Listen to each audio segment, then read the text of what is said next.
عرفانیت بانٹنے کی جگہ نہیں ہے، وہ جگہ خانقاہ کی ہے، اور خانقاہ تیار ہو رہی ہے انشاءاللہ۔ خانقاہ کی بات خانقاہ میں ہوگی۔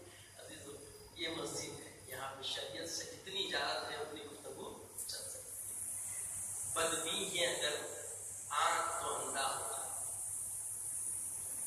بدبین ہے اگر آنکھ تو اندھا ہو جا، کان کا کچا ہے تو بہرا ہو جا، امجد کہاں تک چیچوگلی غیبت چغل خوری کب تک، منہ سے اپنے تو گنگا ہو جا۔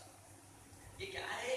بولنا آسان ہے، جب تک منہ چلا چلا، جب تک کان چلے چلے، مگر ان کا جیسا معاملہ ختم ہوا اس کا حساب اللہ لینے والا ہے، اس کا حساب اللہ لینے والا ہے۔ اس لیے نظر کی حفاظت کرنا ہے عزیزو، کان کی حفاظت کرنا ہے، منہ کی حفاظت کرنا ہے۔ جب تک ہم ان اعضاء کی حفاظت نہیں کریں گے ہم محفوظ نہیں رہ سکتے۔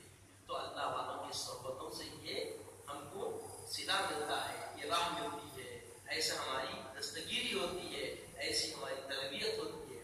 بغیر اللہ والوں کی زندگی بننے والی نہیں۔ رسول کی زندگی اگر ہم اطاعت کی فرما برداری میں ہم اپنا کامل کرنا چاہتے ہیں تو ہمیں صحبت چاہیے، ہمیں صحبت چاہیے۔ یقیناً علم مل جائے گا مگر عمل بہت مشکل ہے۔ عمل کے اندر ہر آن ہر گھڑی امتحان ہے۔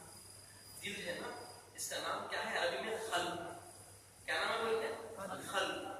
قلب کس کو بولتے ہیں؟ عربی میں تجوید میں ایک قاعدہ بھی ہے قلب کو بدلنا، جیسے من بعدی، وہاں پڑھتے ہیں من بعدی، نون کو میم سے بدل کے پڑھتے ہیں، اس کو اس لیے قلب بولتے ہیں۔ تو قلب بھی بدلتے رہتا، کبھی کچھ کبھی کچھ۔ یہ کچھ کچھ کو ایک کرنے کے واسطے صحبت چاہیے، ایک ایسی کرنے کے واسطے کیا ہونا؟ صحبت ہونا، اور بغیر صحبت